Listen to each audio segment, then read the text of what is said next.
Hello. Okay, today once again I'm gonna read another book, and this is once again Champak. But unfortunately, I don't know the when did this book was released or no idea about it because there's no cover in this book.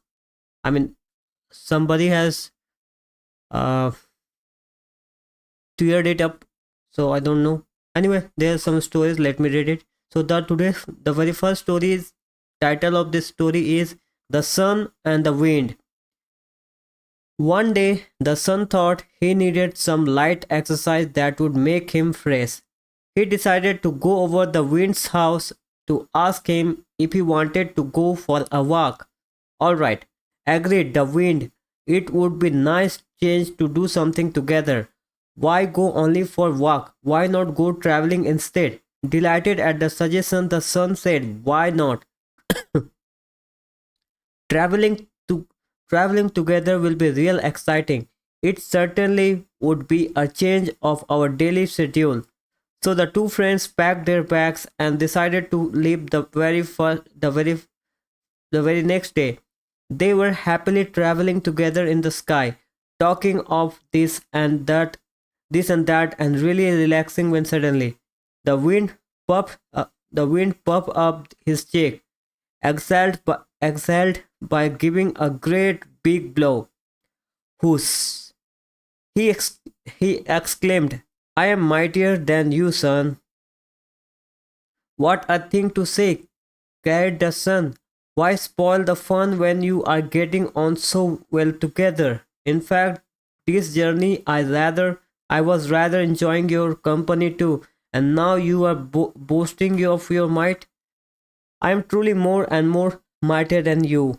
The wind continued to boast. So why should not I boast? With that, he puffed his cheek and went whoosh. Once more, his friends benefit. Well, wind, said the sun. If an argument is what you want, then that's what you get. My friend, you are sadly mistaken. I am more mightier than you. No, no, no, denied the wind. I am, and that's the fact. Now, if you cannot stomach that, you will go just have to too far. For I can blow up horrible hurricane and you even a tremendous tornado. After a pause, he asked, "Well, do you want me to demonstrate now, dear readers?" The son was actually a humble and simple fellow, but just to teach his friend, the wind that force alone could not conquer the gentleness could. He decided to play along, pretending to be consci- consci- consciated, conceited too. The son replied, No wind, please don't bore me with your demonstration. Let me show you my might. The sun tone annoyed the wind, irritated. The wind drawled, Don't you bore me with your might. And you two of them argue on. Soon enough, they come up with a traveler with a cloak wrapped tightly around his body, and sure enough, the wind spoke up first. Hey son, I have an idea. Well, what is it? Asked the sun. My idea is, continued the wind, see that traveler. Yes, agreed the sun. Well, whoever is able to remove the man's cloak from his shoulders will be declared the mightiest. He will be declared the winner. Agreed? The sun nodded quietly and said, All right. If one of us has to prove his might, let it be. Your idea, wind, does not sound fair enough. Your idea, wind, does not sound fair enough. The wind declared that he would go first. He took a really huge breath, just as hard as could blow, huffled and huffed and puffed and huffed. His lungs and cheeks swelled up to gigantic proportions. He did not look rather comical. The the he finally blew out. Whoosh! The blue and blue. But the traveler only pulled the cloak tighter, rough round his body and what? Wait, what is this? Is there new? What's wrong with this book? It's ended over there. This is interesting. The story ended over there. I'm not missing any uh, pages. No, I'm not. This is page number 51 and 52 is completely a whole different story. A new title. Anyway, let's read another book. Let's read another chapter. The detective. There was a big there was a big commission in Champakwan. The costly pearl necklace of Miss Kal- Kalugu, the eagle had stolen. Miss Kalugu had kept her necklace on the side table beside the window and had gone to take her morning bath at around 9 a.m. and on return found necklace missing. The police was summoned. Karadi, Karadi, the bear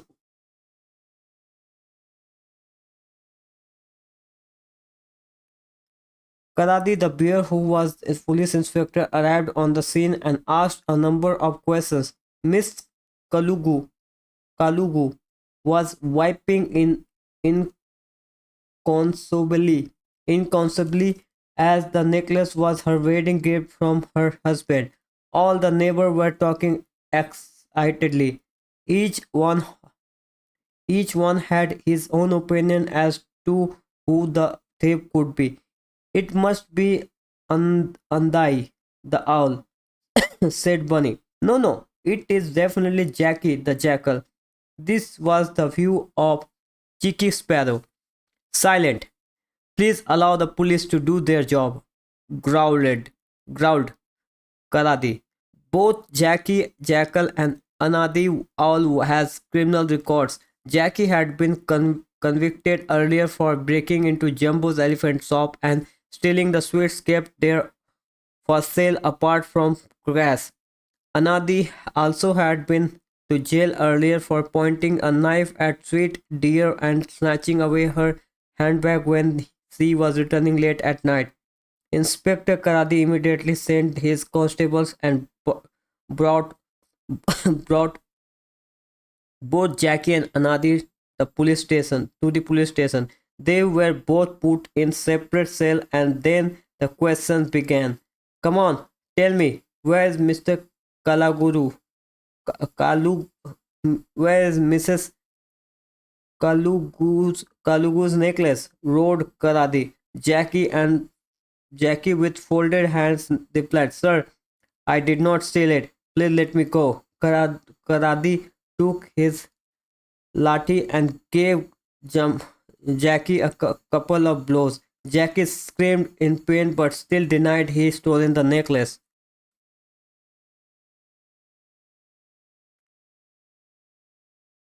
Next, Karadi turned his attention to Anadi. Tell me, where have you hidden the necklace? Asked Karadi sternly. Anadi blinked in bright sunlight and said, I promise I did not steal the necklace. I agreed it was criminal. I was criminal earlier, but now I have turned into a new leaf. Karadi sent his constable to search the house of both Jackie and Anadi, but there was no trace of the necklace. He was sure one of them was the thief, but did not know how to establish that fact. Days passed, and Karadi questioned both Jackie and Anadi regularly and threatened them to and threatened them with the with dire consequences but they continued to maintain that they were innocent. Karadi decided to summon Champu Monkey, who was detective from the neighboring forest. There was a great excitement among the animals in Champakwan as the Champu arrived around wearing a violet colored suit, bright red cap, and dark glasses. Inspector Karadi received him at the police station and took him to the cell where Jackie and Anadi were kept. On seeing Champu, Jackie and Anadi wavered in frightened. Champu silently moved on and told Karadi, I would like to see the scene of the crime. Karadi was surprised. Sir, you have not questioned this suspect? He said. Champu merely smiled. Karadi took Champu and Mrs. Kaluru, Ka, Kalu, Kalugu's house, which was on the top of the huge tamarind tree. All the animals were talking excitedly in whispers. Champu is a great detective. He will immediately find out who stole the necklace," said Jumbo Elephant, standing at standing at the foot of tree. Miss Kalagu narrated the consequences of event to Champu and placed with him to trace out necklace. Champu consoled her and promised to do so shortly. Come out. Champu told Karadi that he would like to stay in Champakon for a couple of days to find the thief. Arrangements were made for his stay. On the third morning, as Karadi sat at the police station, Champu walked in. Here is Miss Kalagu's necklace. He said, he said, placing it on Karadu's table. Here's the thief. He was pointed at Anil, the squirrel who was standing in behind him. Kradi was shocked. What? Anil is the thief? Anil, did you steal it? Yes, I stole the necklace knowing that everybody would suspect Jackie and Anadi, said Anil with his head bowed. Karadi immediately arrested him and asked the constable to set Jackie's and Anadi's free. He also sent words to Miss Kalugu and come and collect her necklace. Karadi asked Champu, how did you find out the thief? Although it must be either Jackie or Anadi.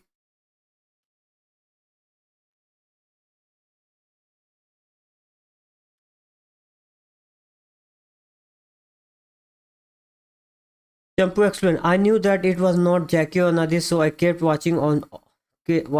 kept watch on all animals during my stay. I noticed that Anadi and his wife appearing somewhat nervous yesterday when they were away at work. I entered the house and using a skeleton key and searched. There I found the necklace. Karadi persisted persisted. But sir, how did you find out the necklace Jackie and Adi was not culprit? Simple, said Champu.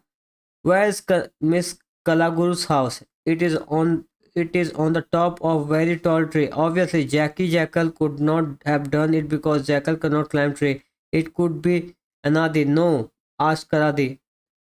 No, Mr.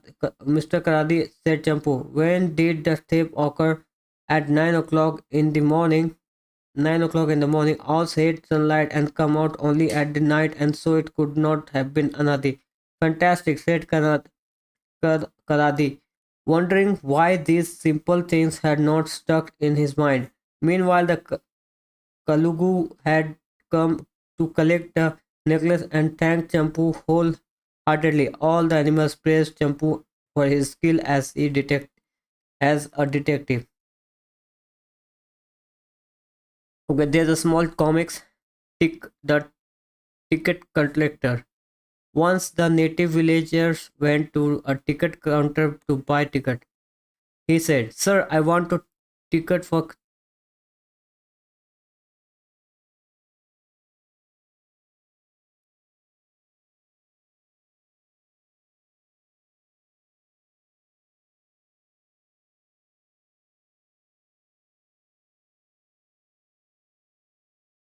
He said, "Sir, I want a ticket for Chanali, Chana, Chanali, Chanali or Manali, Chanali, not Manali." A ticket collector scanned the chart for the place Chanali, but could not find it. The collector asked with great irritation, "Oh, brother, where is this Chenali situated? Chenali is the name of my daughter. I want a ticket for her. Please give it." My God, what funny, like not very funny, but still. Okay, so there's another story called Thus the Coral Draw Spoke. Rohan and Manish were very good friends. They used to go to same school. Rohan was especially fond of painting and sketching. Hence, his father had bought him a computer. Rohan was adept at Rohan was adept at computers.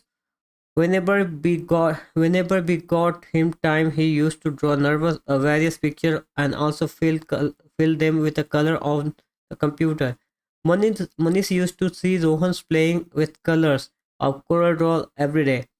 He took he too starting wishing, I wish I could paint and play with colors. Manish always wanted to work his father's computer like his father, but hardly allowed.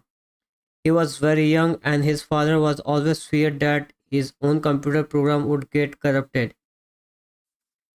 One day, when the parents were away, he switched it on, but he had no knowledge of Corel Draw like Rohan. He used to draw he used to draw irregular lives and without trying to color them, but made little success. He soon began a ponder. I wish that Corel Draw would come alive and also play with me as it plays with my friends. He soon fell asleep. Manish heard a voice from the computer. It was saying, "Wake up, don't want to learn Corel Draw?" Manish looked everywhere but could not figure out from where the voice was coming. "Manish, I am the Corel Draw speaking." Manish looked at the computer and saw the smiling face of the Corel Draw. "Can you really speak?" Manish was astonished. Yes, I can talk in my computer language. I will guide you how to fill your picture with colors. For that you will have to study me properly. In this way you can play with Rohan too with expertise, said the Coral Draw. Manish said, "Let's get started." Then the Coral Draw warned him that he have to listen her instruction, otherwise her magic won't work. Manish readily agreed. Then the Coral Draw instructed him to open a new page by opening a file. Now go to the toolbox. With the help of pencil, draw any picture you wish to make, said the Coral Draw. Manish made a plants and hills. He then asked her, okay, please teach me how to fill the colors. Take the colors from the computer color palette and fill them as and where required, answered the Coral Draw. But Manish gave up after trying, for the color just won't fill in the picture he had drawn. Manish was irritated and idiotically complained, "You have not taught me to fill in colors correctly. Here is this." Hearing this, the Coral Draw wisely smiled, which made Manish feel rather foolish. Seeing him like that, the Coral Draw explained to him, "You have left some gaps in the line of the picture you have made. That's why the color goes back to its tool. Now be careful and be patient. Being quickly without having adequate knowledge will only play the spoil sports. Now whenever you have left gaps in the line of the picture, mend them first. Then go to the color tool and fill the color," explained the Coral Draw helpingly. The time Manish listened to her earnestly, he then bridged the gap in the picture. Then he started to fill the color. A pretty picture now started showing on the Manish screen. Manish wanted to shake hands with the Coral Draw but fell down with thud. He had been obviously dreaming. Out of gratitude, he still thanked the Coral Draw. All the teaching he had received now was the working. As he able to draw and paint many wonderful pictures, he again thanked the Coral Draw in his heart. Okay, I'm gonna end the stream right here, and let's see, can I continue the same thing tomorrow or not. So I'm gonna end the stream right here. Bye everyone. In case someone is watching, I don't know, for later, I don't know. As you can see, I can speak today very clearly. For some days I am having a very cold problem, like I don't know whether I'm a, oh wait a minute. Okay, I'm gonna end the stream right here right now. Bye.